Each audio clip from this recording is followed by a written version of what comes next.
NumPy बहुत ही ज़्यादा important आपके इस पाइथन के लिए है और इसको कह सकते हो बेसिक से अगर आपको नहीं चीज़ें पता होगा तो आपको इसमें बहुत ही ज़्यादा कन्फ्यूज़न होगा, क्योंकि NumPy जो आपका होता है ये एक एरे की तरह काम करता है। जैसा कि मैं आपको बता दूं, मैं आपको ये भी बताया था कि आपके इस पाइथन में ढेर सारे आपके फंक्शन और हेडर फाइल साथ साथ जो लाइब्रेरी फाइल होते हैं वो प्री डिफाइन होते हैं। तो ठीक उसी प्रकार से आपका ये जो NumPy है ये पूरा आपका लाइब्रेरी फंक्शन है, ये जो आपका ट्रीट किया जाता है ये एक एरे के फॉर्म में ट्रीट किया जाता है। जैसे कि मैं आपको ये एरे एक बताया था कि एरे एक आपका कलेक्शन ऑफ डेटा टाइप होता है। मीन्स अगर डेटा का कोई मुझे कलेक्शन रखना हुआ जो कि एक सिमिलर डेटा टाइप का कलेक्शन रखना हुआ तो मैं वहाँ पे एरे का इस्तेमाल करूँगा। और एरे हमेशा जब भी इसका इंडेक्स आपका यूज़ करते तो ये हमेशा आपका 0 से स्टार्ट होता है। मीन्स इसका जो इनिशियल पॉइंट होगा मीन्स स्टार्टिंग का 0 होगा, ये 1 होगा, 2 होगा, 3 होगा, 4 होगा, इस तरीके से ये बढ़ता चला जाता है। और जो भी नाम आप यहाँ पे दिए, जैसे आप मान लो इसको ए दिए हो तो इस तरीके से आपका अगर इस वाले बॉक्स को आप यहाँ पे इंडिकेट करना चाहते हो तो इसका नाम आपका क्या होगा, A0 से इसको संबोधित करते हैं, जिससे ये पता चल जाएगा कि ये जो बॉक्स में अगर कुछ लिखा जाएगा तो A0 में कोई वैल्यू अगर मैं यहाँ से असाइन करता हूँ 5 तो यहाँ पर आपका वैल्यू 5 असाइन हो जाएगा। ठीक इसी प्रकार से अगर मैं A1, A2, A3, A4 इस तरीके से मैं यहाँ पे अगर वैल्यू रखना चाहूँ तो इसका इंडिकेशन आपका जो होगा A1 के तौर पे आपका अलग अलग A1, A2, A3, A4 and so on, इस तरीके से आपका ये बढ़ता चला जाएगा। मैं आपको बता दूँ इसमें आपको ज़्यादा कुछ बनाने या अलग अलग ज़्यादा कुछ समझने की आवश्यकता नहीं पड़ेगी, क्योंकि ये सारा का सारा आपका प्रीडिफाइन है जो कि एक एरे के फॉर्म में आपको इसको इस्तेमाल करना होता है। देखिए जो आपका ये होता है ये पर्टिकुलर पहले से आपका जैसे लाइब्रेरी फंक्शन होता है जो कि आपके इस अगर पाइथन में आप इसको यूज़ करना चाहते तो इसको आपको इंस्टॉल करना पड़ेगा। NumPy जो आपका ये क्रिएट किया गया था 2005 में क्रिएट किया गया था और कह सकते हो ये एक ओपन सोर्स प्रोजेक्ट के अंतर्गत इसका यूज़ किया गया। ओपन सोर्स का मतलब ये हो जाएगा कि अगर हम आप भी इसमें चाहेंगे तो इसमें इम्प्लीमेंट कर सकते हैं और नया चीज़ें अगर इसमें मैं चाहूँ तो और नया चीज़ें अपने अनुसार मैं इसमें अगर कोडिंग करके मैं अगर कुछ और रखना चाहता हूँ, कुछ और इसमें मैं छोटे मोटे प्रोग्राम या अपने हिसाब से इसको मुझे कस्टमाइज़ करना हो तो मैं बहुत ईजी वे में कस्टमाइज़ कर सकता हूँ। इसी प्रोसेस में बोलूँगा ओपन सोर्स। अब NumPy का पूरा नाम आपका हो जाएगा न्यूमेरिकल पाइथन, जिसके माध्यम से आप अलग अलग जितने भी मैथ के ऑपरेशन हैं इसमें आप बखूबी परफॉर्म कर सकते हो। और इसके ऑब्जेक्ट अगर बनाते हो, देखिए ऑब्जेक्ट का मतलब यहाँ पे समझिएगा जो यहाँ पे आपको कन्फ्यूज़न दे सकता है। जैसे मान के चलिए मैं यहाँ पे अगर A=5 मान लेता हूँ, ठीक है, A=5 अगर माना हो तो यहाँ पे A का जो आपका टाइप होगा वो क्या होगा, A का जो टाइप होगा मीन्स 5 किस में रखा जा रहा है, A में, और A का जो टाइप होगा मीन्स A आपका क्या है, एक बॉक्स है ना। अब इसका जो टाइप होगा वो प्रकार का आपका क्या इन टाइप का होगा। तो इस प्रकार से यहाँ पे जो आपका अगर यहाँ पे मैं बना रहा हूँ तो यहाँ पे INT A मीन्स A अगर मैं लिख रहा हूँ तो A हमारा क्या पर्टिकुलर एक ऑब्जेक्ट है। ऑब्जेक्ट मतलब यहाँ पे क्या हो जाएगा, एक वेरिएबल है, एक वेरिएबल मीन्स वैर है। और इसका टाइप क्या है आपका अलग अलग इसका टाइप होता है। मीन्स जैसे इंट हो गया, कैर हो गया, फ्लोट हो गया, स्ट्रिंग हो गया, ये सारे अलग अलग इसके डेटा टाइप होते हैं। ठीक उसी प्रकार से ये क्या है, इंट का ये एक डुप्लीकेट है A मीन्स जिसमें आप वैल्यू रख सकते हो। ये आपका क्या एक प्रकार का डेटा टाइप कहलाएगा। इसका मैं पूरा डिटेल आपको स्टार्टिंग से मैं बताया था। आई होप आपको कोई कन्फ्यूज़न नहीं होगा। और जब मैं NumPy में आ जाता हूँ तो यहाँ पे जो मैं वेरिएबल बनाता हूँ उसको मैं बोलूँगा ऑब्जेक्ट। और इस ऑब्जेक्ट को मैं यहाँ पे एंड एरे के नाम से हम यहाँ पे जानेंगे, जो कि अलग अलग वर्किंग आपको यहाँ पे प्रोवाइड कराएगा। ढेर सारे फ्रिक्वेंसी, ढेर सारे अलग अलग डेटा पे आप यहाँ पे काम करोगे और किस तरीके से ये काम करोगे, कैसे इंस्टॉल होगा, ये भी चीज़ें आप यहाँ पे ज़रूर देखिएगा। पाइथन इंस्टॉल करने के लिए आपको बहुत इजी वे में सॉफ्टवेयर आपको मिल गया था। मैं स्टार्टिंग में ही बता दिया था कि आप क्या पाइथन आसानी से इंस्टॉल कर सकते हो। लेकिन अब यहाँ पे मैं आपको बता दूं कि आपको अगर NumPy ये इंस्टॉल करना हो अपने उसी पाइथन में और इम्प्लीमेंट करना तो उसको किस तरीके से करोगे, तो ये चीज़ मैं आपको एक बता दूँ। PIP एक ऐसा कमांड होता है जिसके ज़रिए आप अपने पाइथन में अलग अलग जो भी आपका लाइब्रेरी फंक्शन होता है या लाइब्रेरी फाइल होता है उसको आप आसानी से से यहाँ पे आप इंस्टॉल कर सकते हो। अब देखिए कैसे इंस्टॉल करोगे इसके लिए भी मैं आपको यहाँ पे बता रहा हूँ। अब एक चीज़ समझिएगा, एक आपका यहाँ पे जैसे पिप इंस्टॉल numpy आप करोगे तो आपका ये इंस्टॉल हो जाएगा। numpy इंस्टॉल करने के लिए आपको सबसे पहले यहाँ पे विंडोज़ पावरशेल पे जाना होगा और आपको पिप इंस्टॉल numpy कमांड लिखना होगा। जैसा कि यहाँ पे आप देख सकते हो, मैं सर्च बॉक्स पे जाके यहाँ पे numpy में डालूंगा और हमारा यहाँ पे जैसे पूरी तरीके से यहाँ पे आप विंडो पावरशेल में यहाँ पे लिखूंगा और ये पावरशेल हमारा यहाँ पे क्या हो जाएगा, ओपन हो जाएगा विंडोज़ पावरशेल। अब इस पावरशेल में जब आपका ये पूरी तरीके से पावरशेल आपका ओपन हो जाएगा तो यहाँ पे आप जो कमांड मैंने आपको बताया पिप इंस्टॉल, तो ये कमांड आप यहाँ पे दोगे। पिप इंस्टॉल numpy देने के बाद यहाँ पे आप इंटरनेट आपके सिस्टम में कनेक्ट होना चाहिए। इसके बाद आप यहाँ पे क्या करोगे, इंटर करोगे तो आपका थोड़ा सा समय लेगा और ये numpy आपका यहाँ पे इंस्टॉल हो जाएगा। यहाँ पे देखिए ये चेकिंग कर रहा है कि आपका numpy कितना है या नहीं है। ये आपका चेक करने के बाद यहाँ पे देखिए इंस्टॉल करेगा तो देखेंगे आप यहाँ पे कनेक्टिंग यहाँ पे numpy दिखा रहा है और ये थोड़ा समय लेगा, आपका इंस्टॉल हो जाएगा। जब तक ये आपका डाउनलोड हो रहा है तब तक के लिए मैं वीडियो को पॉज कर दे रहा हूँ। तो यहाँ पे देखिए पूरी तरीके से आपका इंस्टॉल हो गया और यहाँ पे ये भी दिखा रहा है कि आपका जो numpy आप यहाँ पे इंस्टॉल कर थे पूरी तरीके से इंस्टॉल हो गया और आपका जो फाइल का यहाँ पे कर्सर ब्लिंक करा था वो अगेन आपका यहाँ पे ब्लिंक करने लगा, जो पहले ब्लिंक करा था। मीन्स आपका numpy कंप्लीट रूप से इंस्टॉल हो गया है आपके इस पाइथन में। अब आइए इसको यूज़ कैसे करेंगे ये भी चीज़ यहाँ पे समझते हैं। जैसे आप पाइथन के अलग अलग प्रोग्राम आप बना रहे थे सेम उसी प्रकार से आप यहाँ पे प्रोग्राम बनाओगे अपने उसी पाइथन में, लेकिन वहाँ पे आपको इंपोर्ट कीवर्ड का इस्तेमाल करके numpy को इंपोर्ट करना पड़ेगा। अब देखिए ये भी कैसे करेंगे, तो ये भी चीज़ें मैं आपको यहाँ पे एक करके दिखा दे रहा हूँ कि किस प्रकार से यहाँ पे आप ये numpy का इस्तेमाल करोगे अपने इस पाइथन पूरे सॉफ्टवेयर में और इसका प्रोग्राम आप कैसे बनाओगे। तो numpy के लिए यहाँ पे देखिए एग्जाम्पल पे आप देख सकते हो, मैंने यहाँ पे इंपोर्ट का इस्तेमाल करते हुए numpy को यहाँ पे मैंने क्या कर लिया, इंपोर्ट कर लिया। और एक एरे आपका एक फंक्शन होता है इसमें, इसके जरिए मैं यहाँ पे एक एरे बना रहा हूँ। अब देखिए उसी एरे को मैं यहाँ पे प्रिंट कराने की कोशिश कर रहा हूँ। अब देखिए एक प्रोग्राम आप यहाँ पे पहले समझ लीजिए इसको कि numpy आप कैसे यहाँ पे यूज़ किए, तो रिजल्ट आप देखेंगे यहाँ पे आपका, क्योंकि आपने यहाँ पे ये देखिए पूरा प्रिंट आपका रिजल्ट यहाँ पे हो गया जो भी एरे यहाँ पे आपने बनाया है।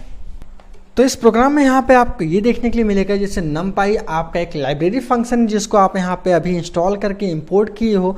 अब ये देखिए आपका numpy के अंदर आपका एक फंक्शन पाया जाता है एरे, जिसके जरिए आप यहाँ पे एरे बना सकते हो। एरे यहाँ पे आप डिफाइन कर सकते हो, नया यहाँ पे अगर बनाना चाहो तो किस माध्यम से आप यहाँ पे बनाओगे। ये देखिए मैं यहाँ पे 1 2 3 4 5 ये क्या एक एरे मैं यहाँ पे बनाया हूँ और उसी एरे को मैं यहाँ पे देखिए ARR एक वेरिएबल में माना हूँ। इसमें मैं क्या किया हूँ, प्रिंट यहाँ पे रख के प्रिंट में मैं इसको क्या कर दिया हूँ, पास कर दिया हूँ। तो ये आपका पूरा एरे यहाँ पे प्रिंट हो गया है। numpy का इस्तेमाल करते हुए अगर आप ये चाहते हो कि उसका मैं नाम बदल के मैं यूज़ करना चाहूँ तो वो एलियास के जरिए आप यहाँ पे इसको इस्तेमाल कर सकते हो, क्योंकि numpy का यहाँ पे एक अल्टरनेटिव नेम जो आपका होता है वो एलियास के जरिए यहाँ पे उसका सेम नेम जो आपका रहेगा। जैसे कर सकते हो कि उसका नेम मैं बदल दूँ और जो नेम आपका बदला जाएगा वो एस कीवर्ड के जरिए यहाँ पे चेंज किया जाता है। जैसे कि एग्जाम्पल के तौर पर यहाँ पे मान लीजिए इम्पोर्ट यहाँ पे numpy में कर रहा हूँ। अब numpy का यहाँ पे कमांड यहाँ पे एस का कीवर्ड का इस्तेमाल करते हुए मैं NP कर दिया। मीन्स जैसे कि आपका numpy यहाँ पे ज़्यादा बड़ा हो जाएगा, बार बार मुझे लिखने में यहाँ पे प्रॉब्लम हो सकती है, तो इस वजह से मैं यहाँ पे क्या करूँगा, जो numpy रहेगा उसका नाम मैं बदल दूंगा, केवल NP रख दूंगा। जो व्हाटएवर जो भी आपको नाम यहाँ पे सुटेबल लगे वो नाम आप यहाँ पे रख सकते हो। तो इस तरीके से यहाँ पे NP जो आपका रहेगा एक एरे को मदद से यहाँ पे आप क्या NP में जो आपका रहेगा, मीन्स नाम तो बदल गया लेकिन नाम है क्या, इसका numpy ही आपका वर्क करेगा। अब इसके अंदर जो आपका एरे रखे उसको यहाँ पे आप बुला के इस तरीके से आप यहाँ पे काम कर सकते हो। देखिए इसका भी एग्जांपल आप यहाँ पे देख लीजिए जिससे यहाँ पे कोई भी एरर आपका यहाँ पे नहीं मिलेगा। ठीक है, तो इस तरीके से आप इसको यहाँ पे क्या करोगे, यहाँ पे यूज़ कर लीजिए numpy को अब numpy पे मीन्स यहाँ पे क्या है, as का कमांड यहाँ पे इस कीवर्ड का यूज़ करते हुए आप यहाँ पे जो भी स्पेस वगैरह था मैं यहाँ पे देखिए रिमूव कर दे रहा हूँ, क्योंकि स्पेस वगैरह यहाँ पे अलाउ नहीं होता है। ये आपका पूरा इंडेंट पे काम करता है, आपको ये पता होगा। ये मैं स्टार्टिंग वाले वीडियो में बहुत ही अच्छे से मैं बताया था, अगर आपको नहीं पता होगा तो वहाँ पे जाके आप इसको ज़रूर देख लीजिएगा। और मैं इसको देखिए, इस प्रोग्राम को मैं रन कराता हूँ और कोई एरर नहीं होगा तो इसका रिजल्ट आपको यहाँ पे देखने के लिए मिल जाएगा 1 2 3 4 5। इसी में मुझे अगर ये चेक करना होगा कि पाइथन का कौन सा जो numpy मैं वर्जन इस्तेमाल कर रहा हूँ वो कौन सा वर्जन है, तो ये वर्जन भी मैं यहाँ पे बखूबी इस्तेमाल कर सकता हूँ कि हमारा किस तरीके से यहाँ पे ये numpy का मैं वर्जन अगर मैं चेक करना चाहूँ तो यहाँ पे वर्जन एक आपका ऐसा एक कमांड यहाँ पे है जिसके जरिए आप यहाँ पे इसका वर्जन बखूबी चेक कर सकते हो। तो इस प्रोग्राम में यहाँ पे देखिए, जो मैं यहाँ पे एरे तो बना ही रहा था, कोई दिक्कत नहीं। इसके आगे मैं यहाँ पे numpy यहाँ पे मैं चेक करने जा रहा हूँ कि हमारा ये वर्जन क्या होगा। अब देखिए यहाँ पे np की मदद से यहाँ पे मैं क्या कर लिया, वर्जन को मैंने बुला लिया और इसको मैं रन करा रहा हूँ। तो यहाँ पे आप देखेंगे इसका जो वर्जन यहाँ पे numpy का 1.19.0 आपका ये वर्जन यहाँ पे मैं इस्तेमाल कर रहा हूँ। जो अभी मैं करंट टाइम में आपका ये लेटेस्ट वर्जन इसका चल रहा है, जो कि मैंने अभी ये इंस्टॉल करके आपको मैं ये यूज़ करा रहा हूँ। ये आपका 1.190 आपका ये वर्जन यहाँ पे यूज़ किया जा रहा है। जो चीज़ मैं स्टार्टिंग वाले फर्स्ट वाले प्रोग्राम में मैं यूज़ कर रहा हूँ वही चीज़ यहाँ पे आप ये समझ लीजिएगा कि जैसे एरे आपका जो होता है एक अलग से यहाँ पे आपका एक ऑब्जेक्ट बनाने के मीन्स आपका numpy में क्या क्रिएट मीन्स एरे अगर आपको क्रिएट करना हुआ तो यहाँ पे एक ऑब्जेक्ट ऐसा मिलेगा कि जिसके जरिए आप यहाँ पे एरे को आप यहाँ पे क्या डिफाइन कर सकते हो। नया बनाना चाहो तो वो भी आप यहाँ से बखूबी बना सकते हो। अब देखिए यहाँ पे जो आप जैसे स्टार्टिंग से बनाते आए हो, मैं यहाँ पे इसका टाइप भी चेक करना चाह रहा हूँ। जैसे टाइप इसका एक ऐसा फंक्शन है जिसके जरिए ये जो पर्टिकुलर अलग अलग जो भी ऑब्जेक्ट रहेगा या वेरिएबल रहेगा उसका मुझे किस टाइप का वो उसके अंदर डेटा रखा हुआ है वो सारा चीज़ें मुझे यहाँ पे मिल जाएगा। तो इसके बारे में यहाँ पे ये भी जान लेता हूँ कि किस प्रकार से यहाँ पे मुझे अगर ये चेक करना हुआ कि इसमें कौन सा टाइप अवेलेबल है, तो ये मैं टाइप भी यहाँ पे बखूबी जान सकता हूँ। तो यहाँ पे देखिए मैं टाइप जानने की कोशिश कर रहा हूँ और यहाँ पे मैं इसको रन कराता हूँ तो आपको इसको रिजल्ट देखने के लिए मिल जाएगा कि कैसा रिजल्ट यहाँ पे अवेलेबल है। जो करंट टाइम में इसका देखिए आपको जो टाइप यहाँ पे देखने के लिए मिल रहा है numpy और एंड एरे है। एंड एरे का मतलब यहाँ पे एक ऑब्जेक्ट जो बना रहे हो, नया ऑब्जेक्ट जो इसका बनाते हो एंड ND एरे के नाम से इसका जाना जाता है। जो भी आप एरे इस फंक्शन के जरिए मीन्स एरे का आपका क्या है फंक्शन है, प्रीडिफाइंड फंक्शन जो कि numpy में पाया जाता है, इसके जरिए आप यहाँ पे इसको यूज़ कर रहे हो और यहाँ पे एंड एरे इसका क्या है टाइप मिल जाएगा। इसी एरे वाले फंक्शन में आप यहाँ पे पास कर सकते हो, जैसे लिस्ट हो गया, टपल हो गया, ये सारे जो भी आप पास करोगे तो वहाँ पे आपको एक कन्वर्ट हो जाएगा एंड एरे के फॉर्म में। जैसे फॉर एग्जांपल के तौर पे यहाँ पे देखिए, जो मैं यहाँ पे आपका सीक्वेंस सीरीज में आपको यहाँ पे पढ़ाया था, जैसे लिस्ट हो गया, टपल हो गया और भी ढेर सारे आपको जो मैं सीक्वेंस में मैंने पढ़ाया था स्टार्टिंग में। अगर आपको नहीं पता होगा तो उसका मैं वीडियो यहाँ पे उसका लिंक मैं आपको डिस्क्रिप्शन में दे दूँगा, वहाँ से आप जाके देख सकते हो। ठीक उसी प्रकार से यहाँ पे देखिए आपका ये कन्वर्ट किस में हो जाएगा, आपका ये कन्वर्ट हो जाएगा एंड एरे के फॉर्म में कन्वर्ट हो जाएगा। जैसे कि यहाँ पे देखिए अभी तक मैं यहाँ पे जो इस्तेमाल कर रहे थे ये लिस्ट में इस्तेमाल कर रहे थे, ये आपका यहाँ पे अब देखिए आपका मैं टपल में इसको यूज़ में करने जा रहा हूँ। जैसे मैं प्रॉपर तरीके से ये आपका जो ब्रैकेट आपका था यहाँ पे आपका एक लिस्ट के फॉर्म में था, अब यहाँ पे आप देखिए टपल के फॉर्म में आपका रहेगा। तो यहाँ पे मैं केवल क्या ब्रैकेट ये चेंज कर दूँ तो आपको ये देखने के लिए मिलेगा, ये आपका क्या हो जाएगा एक टपल के फॉर्म में यहाँ पे हो जाएगा। अब इसको मैं यहाँ पे रन कराता हूँ तो आप देखेंगे यहाँ पे आपका सारा रिजल्ट आपका क्या हो जाएगा numpy एंड एरे के फॉर्म में, या ऑटोमेटिक पूरा का पूरा ये आपका कन्वर्ट हो जाएगा।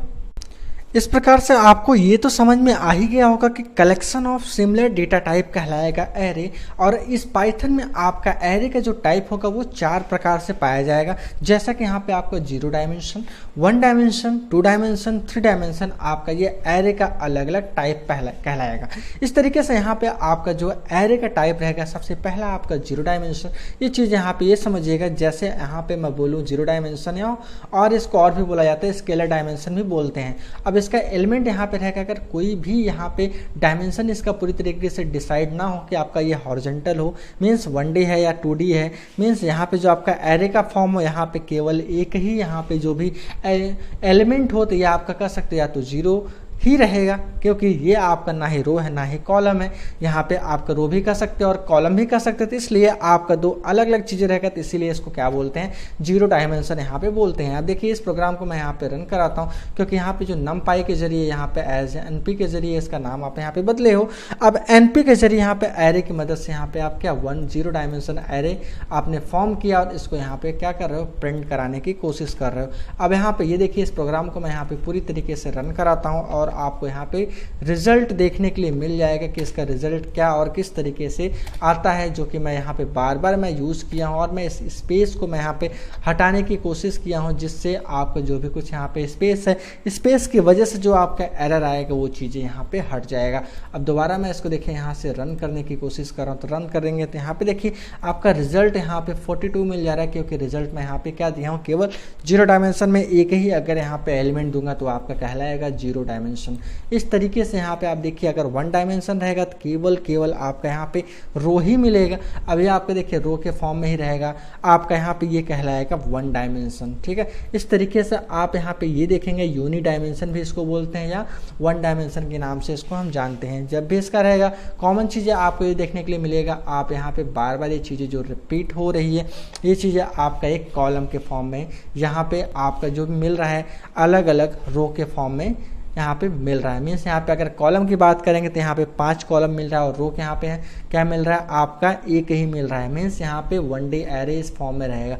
अब अगर इसको मैं 2D के फॉर्म में यहाँ पे ये समझाने की कोशिश करूँगा तो यहाँ पे आपको ये देखने के लिए मिलेगा, जो 2D रहेगा तो यहाँ पे आपका रो एंड कॉलम ज़्यादा से ज़्यादा अवेलेबल मिलेगा। वन डे यहाँ पे आपको ये देखने के लिए मिलेगा, केवल यहाँ पे आप देखेंगे आपका रो वाइज यहाँ पे रिजल्ट शो करेगा। अब देखिए इसका रिजल्ट आप यहाँ पे देखिए स्पेस का थोड़ा सा एरर आ जाएगा, क्योंकि स्पेस यहाँ पे आपका ज़्यादा आ गया, तो स्पेस मैं यहाँ से रिमूव कर दिया। अब दोबारा मैं इसको देखिए रन कराने की कोशिश करा, मैं इसको मैं रन करा तो रिजल्ट आपको मिल गया 1 2 3 4 5, जो कि आपका ये वन डायमेंशन एरे होगा।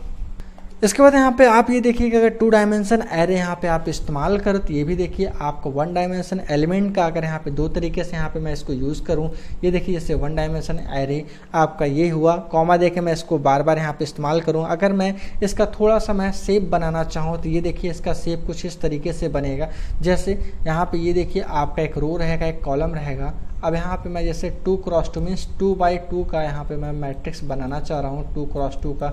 यहाँ पे कितने एलिमेंट मिलेंगे, 4 एलिमेंट मिलेंगे। ठीक इसी प्रकार से यहाँ पे मैं इसको यूज़ करना चाह रहा हूँ। तो यहाँ पे जैसे देखिए आपको ये जीरो और यहाँ पे ये 1, फिर अगेन ये 0 और ये 1, इसको जो रिप्रेजेंट किया जाएगा जी, जैसे यहाँ पे ये 1D एरे आप यहाँ पे रिप्रेजेंट कर रहे थे, ठीक उसी प्रकार से आप यहाँ पे देखिए जब भी रिप्रेजेंट करोगे, जैसे इसका नाम आपने ए दिया, अब यहाँ पे A0 इसको रिप्रेजेंट करना चाहोगे तो यहाँ पे क्या रहेगा, A00 आपका क्या रहेगा, इसका इंडेक्स यहाँ पे मिल जाएगा। इस तरीके से यहाँ पे आप देखिए इसका A00 में यहाँ पे क्या वैल्यू अगर रखना चाहते हो 5, तो यहाँ पे आपका 5, यहाँ पे आपका क्या आ जाएगा, 5 आ जाएगा। ठीक इसी प्रकार से अगर इसको आप रिप्रेजेंट करना चाहते हो तो यहाँ पे आपका मिलेगा A01 और यहाँ पे क्या हो जाएगा A10 और यहाँ पे क्या A11, आपका ये इसका इंडेक्स यहाँ पे आपको देखने के लिए मिलेगा। अगर मैं इसी को अलग सेपरेट कर दूँ तो ये आप देखेंगे एक अलग ये आपका मिल गया। ठीक इसी प्रकार से आपका ये एक अलग यहाँ पे मिल गया। अब इन सबको मैं एक में अगर कर दूंगा तो आप देखेंगे ये आपका एक 2D एरे फॉर्म हो जाएगा, जो कि यहाँ पे मैं प्रोग्राम में इस तरीके से यहाँ पे मैं यूज़ करना चाह रहा हूँ। तो देखिए यहाँ पे प्रोग्राम में जो इस तरीके से मैं अभी शेप यहाँ पे मैं बना के दिखाया, ठीक उसी प्रकार से यहाँ पे ये इस्तेमाल किया जा रहा है। मैं देखिए इसको रन कराता हूँ और आप देखेंगे इसका 2D एरे किस तरीके से यहाँ पे आपको रिप्रेजेंट यहाँ पे नज़र आता है, जो कि 2D एरे के फॉर्म में यहाँ पे आपका पूरा डेटा यहाँ पे आपको देखने के लिए मिलेगा। मैं स्पेस पहले ही हटा दूँ जिससे आपका यहाँ पे एरर नहीं देगा, क्योंकि बार बार एरर देगा तो आप यहाँ पे क्या समय की बर्बादी होगी। मैं इसीलिए पहले से ये हटा दे रहा हूँ एरर जो भी चीज़ें अवेलेबल है। यहाँ पे देखिए रिजल्ट आपको यहाँ पे मिल गया है, ये आपका 2D के फॉर्म में दिख रहा है, मीन्स रो एंड कॉलम के फॉर्म में दोनों चीज़ें आपको यहाँ पे दिख गया, जो कि 1 2 3 4 5 6 के फॉर्म में यहाँ पे आपका क्या अलग अलग 2 डायमेंशन एरे आपको यहाँ पे मिल गया। सेकेंड डायमेंशन के बाद आपको यहाँ पे देखिए मिलेगा 3 डायमेंशन। 3 डायमेंशन मतलब आपका एक जो आपका डायमेंशन रहेगा मैट्रिक्स आपको बढ़ता चला जाएगा। यहाँ पे कोई दिक्कत वाली बात नहीं है। आपको समझने के लिए मैं यहाँ पे देखिए डायरेक्ट इसका प्रैक्टिकल मैं करके दिखा रहा हूँ, जिससे आपको कोई भी प्रकार का यहाँ पे समस्या ना हो, क्योंकि मैं ऐसा चाहता हूँ कि आपको किसी भी प्रकार का यहाँ पे प्रॉब्लम ना हो और सारा चीज़ें आपको बखूबी अच्छे से समझ में आ जाए। ये मेरा पूरा का पूरा यहाँ पे प्रयास रहता है कि आपको यहाँ पे किसी भी प्रकार का कन्फ्यूज़न ना हो, क्योंकि मैं मैं ऐसा क्लास लेना चाहता हूं जो कि आपको किसी भी प्रकार के यहाँ पे समस्या ना लेके आए और एक ही बार में आपको पूरा का पूरा जो भी टॉपिक रहेगा वो समझ में आ जाए, क्योंकि बार बार आप देखेंगे आपका भी समय बर्बाद होगा और इसका डेटा भी जाएगा। तो मैं ऐसा कभी नहीं चाहूँगा और आपका डेटा यहाँ पे मैं आपका डेटा जो मेरा डेटा है पूरी तरीके से मैं उसको सिक्योर करके रखना चाहता हूँ और एक ही बार आप वीडियो देखें उसको पूरी तरीके से आपको समझ में आ जाए। इस वजह से मैं यहाँ पे आपको पूरी तरीके से क्लियर में बताना चाहता हूँ। तो देखिए इसका रिजल्ट आपको यहाँ पे देखने के लिए मिला कि आपका पूरी तरीके से 3 डायमेंशन एरे जो आपको मिला, बार बार ये रिपीट होता गया आपका, जिससे आपको ये चीज़ें अलग अलग देखने के लिए आपको मिल गया। क्योंकि आपको रिजल्ट से ये समझ में आ रहा है जैसे 2 डायमेंशन एरे, अगर उसी को मैं रिपीट कर देता हूँ तो यहाँ पे आपका ये 3 डायमेंशन एरे आपका यहाँ पे बन जाता है। इस तरीके से यहाँ पे आपको ये देखने के लिए मिला कर यहाँ पे मैं डायमेंशन चेक करना चाहता हूँ उसका कि किसका क्या डायमेंशन है, ये चीज़ें मुझे अगर जानना चाहता हूँ तो यहाँ पे मुझे NDIM एक आपका इसके अंदर एक ऐसा एट्रीब्यूट है, एट्रीब्यूट का मतलब यहाँ पे प्रॉपर्टी कहलाएगा। मीन्स अगर मुझे इस डायमेंशन का प्रॉपर्टी जानना तो यहाँ पे NDIM मीन्स एंड डायमेंशन के नाम से यहाँ पे बोलेंगे, लेकिन इसका जो यहाँ पे यूज़ करेंगे NDIM यहाँ पे एट्रीब्यूट में इस्तेमाल करूँगा और इसका ये डायमेंशन रिटर्न करके देगा। जैसे कि यहाँ पे ये देखिए मैं इसको रन करा रहा हूँ और इस पूरे प्रोग्राम को यहाँ पे आपको देखने के लिए मिलेगा कि अलग अलग जितने भी डायमेंशन आपके यहाँ पे इस्तेमाल किए हो सारे डायमेंशन किस तरीके से यहाँ पे यूज़ किया जा रहा है। तो उसी प्रोग्राम को देखिए मैं यहाँ पे रन कर रहा हूँ। जैसे आपका 0 डायमेंशन हो गया, ये आपका 1 डायमेंशन, 2 डायमेंशन, 3 डायमेंशन आपके रिजल्ट यहाँ पे आपको देखने के लिए मिल रहा है। ठीक उसी प्रकार से मैं इस प्रोग्राम को देखिए यहाँ पे रन करा था तो आपको देखिए रिजल्ट यहाँ पे देखने के लिए मिलेगा 0, 1, 2, 3 आपका अलग अलग जो भी डायमेंशन आप यहाँ पे इस्तेमाल किए, जैसे NDIM का इस्तेमाल करते हुए आपको यहाँ पे डायमेंशन का पता चल जाएगा। नेक्स्ट यहाँ पे ये समझिएगा अगर आपको हायर डायमेंशन एरे यहाँ पे क्रिएट करना हो तो ये आप NDIM के जरिए आप यहाँ पे अलग डायमेंशन बना भी सकते हो। जैसे इस एग्जांपल के जरिए आपको यहाँ पे ये देखने के लिए मिल रहा है कि अगर मान लीजिए मैं नया डायमेंशन यहाँ पे डिफाइन करना चाहता हूँ या नया बनाना चाहता हूँ तो मैं कैसे बनाऊँगा, तो ये भी चीज़ यहाँ पे देखिए मैं आपको करके दिखाने की कोशिश कर रहा हूँ कि यहाँ पे आप पूरी तरीके से किस तरीके से यहाँ पे आप बनाओगे। तो यहाँ पे देखिए जो भी स्पेस है मैं इसको यहाँ से रिमूव कर दूँ जिससे आपको यहाँ पे एरर देखने के लिए नहीं मिलेगा, क्योंकि एरर आ जाता है बार बार तो आप यहाँ पे कंफ्यूज होगी और ये कंफ्यूजन मैं यहाँ पे आपको देना नहीं चाहता। इस तरीके से यहाँ पे देखिए मैं पूरा स्पेस को मैं यहाँ पे हटा दिया। अब दोबारा मैं यहाँ पे रन करने की कोशिश करूँ तो यहाँ पे आप देखेंगे रिजल्ट आपको यहाँ पे मिल गया कि ये आपका 5 डायमेंशन यहाँ पे अवेलेबल है, जबकि मैं यहाँ पे क्या सिंगल डायमेंशन एक ही डायमेंशन पे मैं यहाँ पे क्या 5 डायमेंशन में यहाँ पे क्रिएट कर दिया हूँ, क्योंकि ये बार बार आपका देखिए ब्रैकेट यहाँ पे लग जाने से आपका डायमेंशन ये बढ़ जाता है। इस वजह से अगर मान लीजिए यहाँ पे मुझे 2 डायमेंशन ही चाहिए तो यहाँ पे मैं 2 लिखूंगा और दोबारा मैं इस प्रोग्राम को रन कराऊंगा तो आप देखेंगे कि ये जो आपका यहाँ पे रिजल्ट देखने के लिए मिलेगा ये केवल और केवल 2 डायमेंशन के फॉर्म में यहाँ पे रिजल्ट देखने के लिए मिल गया और इसका डायमेंशन आपका यहाँ पे क्या है, केवल 2 डायमेंशन है। नेक्स्ट समझिएगा NumPy का एरे इंडेक्सिंग। जैसे कि मैं यहाँ पे एक फिगर में मैंने स्टार्टिंग में आपको बताया था कि अगर वैल्यू यहाँ पे असाइन करना हुआ तो आप इस तरीके से इंडिविजुअल वैल्यू असाइन कर सकते हो।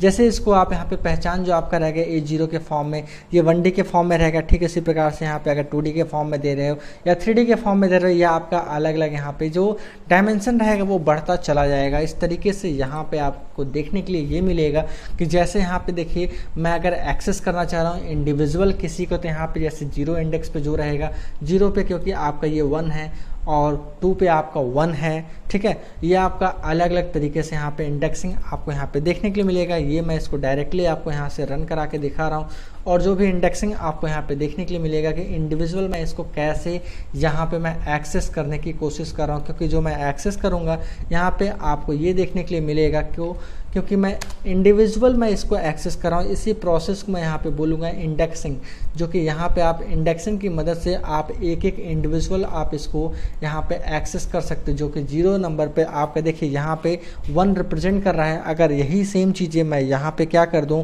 कि यहाँ पे मैं 3 कर दूंगा तो आप देखेंगे यहाँ पे आपका 3 वाले पे क्या 4 रिप्रेजेंट कर रहा है, तो आपका रिजल्ट क्या यहाँ पे 4 आ जाएगा। इसके अलावा मान लीजिए मैं कोई और इंडेक्सिंग दे देता हूँ तो वो आपका देखेंगे यहाँ पे आपको एरर भी मिलेगा, और क्योंकि ये आपका एरर आपको यहाँ पे 6 इंडेक्स अवेलेबल ही नहीं है, इस वजह से इसका साइज़ यहाँ पे क्या है केवल 4 तक ही अवेलेबल है। और क्योंकि संख्या इसमें क्या है 1 से लेकर 4 तक ही अवेलेबल है, इस वजह से यहाँ पे क्या इसका इंडेक्सिंग अवेलेबल नहीं होगा और ये एरर यहाँ पे अराइज करेगा।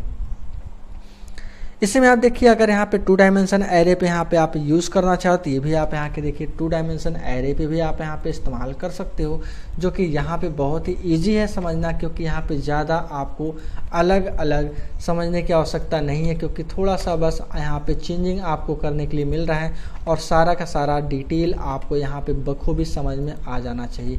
जैसे देखिए मान लीजिए यहाँ पे 0 1, अब 0 1 किसका हो जाएगा, जैसे इस इंडेक्सिंग पे मैंने यहाँ पे बताया था, इस फिगर के जरिए यहाँ पे समझने की कोशिश कीजिएगा। ये आपका 0 0 हो जाएगा, ये आपका 0 0 हो जाएगा, ये आपका 0 और 1 हो जाएगा, और अगला यहाँ पे 1 0 हो जाएगा, और ये आपको 1 1 हो जाएगा। ठीक इसी प्रकार से यहाँ पे देखिए इसको एक्सेस करना चाहते हो तो यहाँ पे देखिए एक्सेस पे यहाँ पे आपका रिजल्ट यहाँ पे क्या शो कर रहा है। यहाँ पे आप 0 1 मांग रहे हो तो 0 1 का मतलब यहाँ पे क्या हो जाएगा, सबसे यहाँ पे दूसरा एलिमेंट यहाँ पे जो रहेगा उसको यहाँ पे एक्सेस करना चाह रहे हो। मैं यहाँ पे क्या इसको रन कराता हूँ और आपको देखने के लिए मिलेगा यहाँ पे रिजल्ट यहाँ पे क्या 2 आ गया, मीन्स इस 2 की बात यहाँ पे ये कर रहा है। इस प्रकार से यहाँ पे जैसे 2D एरे को आप यहाँ पे इंडिविजुअल एक्सेस किए हो, वैसे आप यहाँ पे 3D एरे को भी यहाँ पे आप इंडिविजुअल एक्सेस कर सकते हो। ठीक उसी प्रकार से जैसे यहाँ पे आप 2D एरे यहाँ पे एक्सेस किए हो, ठीक उसी प्रकार से यहाँ पे आप देखिए इसमें भी मैं जो भी चेंजिंग स्पेस से मैं उसको हटा दे रहा हूँ यहाँ पे। तो यहाँ पे देखिए सारे स्पेस को मैंने हटा दिया और यहाँ पे मैं एक्सेस करना चाह रहा हूँ 0 1 2। अब यहाँ पे जो इस इंडेक्स पे बिलोंग करेगा वही वैल्यू यहाँ पे आपको मिल जाएगा। ये स्पेस यहाँ पे मैं स्पेस थोड़ा सा ये हट नहीं पाया, मैं दोबारा हटा के मैं फिर से रन करा रहा हूँ। ठीक है, अब देखिए मैं इसको रन करा रहा हूँ तो यहाँ पे एरर नहीं होगा और इसका रिजल्ट यहाँ पे 6 मिल गया, मीन्स ये 6 को यहाँ पे बिलोंग कर रहा है। इसका एड्रेस यहाँ पे क्या मिल रहा है, 6 के पास पहुँच रहा है और ये यहाँ पे इंडेक्स आपका 6 पे ये इंडेक्स शो कर रहा है। इसी इंडेक्सिंग के माध्यम से आप यहाँ पे नेगेटिव के फॉर्म में भी आप इसको एक्सेस कर सकते हो। जैसे कि अगर यहाँ पे आप नेगेटिव इंडेक्स यहाँ पे यूज़ करना चाहते हो तो ये आपका एंड से लेके चलेगा, मीन्स लास्ट वाले से लेके चलेगा। जैसे इसी में मैं यहाँ पे देखिए ये मान के चल रहा हूँ कि यहाँ पे 1 और -1 मैं लेके चल रहा हूँ, तो यहाँ पे इसको किस तरीके से ये आपका इंडेक्सिंग करेगा और यहाँ पे रिजल्ट आपका किस तरीके से ये आपको देगा। तो इस प्रोग्राम में देखिए यहाँ पे मैं इस प्रोग्राम को रन करा रहा हूँ और 1 और -1 पे देखिए क्या इंडेक्सिंग आपका रिजल्ट कैसा दे रहा था। यहाँ पे 10 दे रहा है, 2 डायमेंशन में यहाँ पे 10 ये लास्ट वाला आपका देगा, क्योंकि मैंने ये बताया कि माइनस अगर लेके चलोगे तो वो लास्ट वाले इंडेक्स को यहाँ पे शो करेगा 1 वाले कॉलम में, 1 वाले रो में, और लास्ट वाले कॉलम पे आपका ये लेके चलेगा, जो कि यहाँ पे 10 आपका रिप्रेजेंट कर रहा है। इसी प्रकार से एक एक करके आप यहाँ पे अलग अलग वैल्यू यहाँ पे बदल के इसका इंडेक्सिंग का वैल्यू चेंज करके आप यहाँ पे ट्राई ज़रूर कीजिएगा, नहीं तो आपके लिए क्या कन्फ्यूज़न यहाँ पे हो सकता है। क्योंकि प्रैक्टिस करना ना भूलिएगा, अगर प्रैक्टिस आप नहीं करोगे तो आपको चीज़ें अच्छे से समझ में नहीं आएगी। ये देखिए आपका इसके बाद वाला जो लेक्चर रहेगा वो लास्ट लेक्चर रहेगा, क्योंकि पाइथन का पूरी तरीके से आपका कंप्लीट हो जाएगा। अगले वाले लेक्चर में आपको मैं स्लाइसिंग के बारे में बताऊंगा और इसमें मैंने आपका पूरा कंप्लीट इंडेक्सिंग के बारे में आपको कंप्लीट किया हूँ और NumPy में कैसे इस्तेमाल करते हैं ये सारा चीज़ें मैं आपको इसमें बताया हूँ। वीडियो को लास्ट तक आपने देखा और इसको इसी तरीके से सपोर्ट करते रहिए। बहुत बहुत धन्यवाद।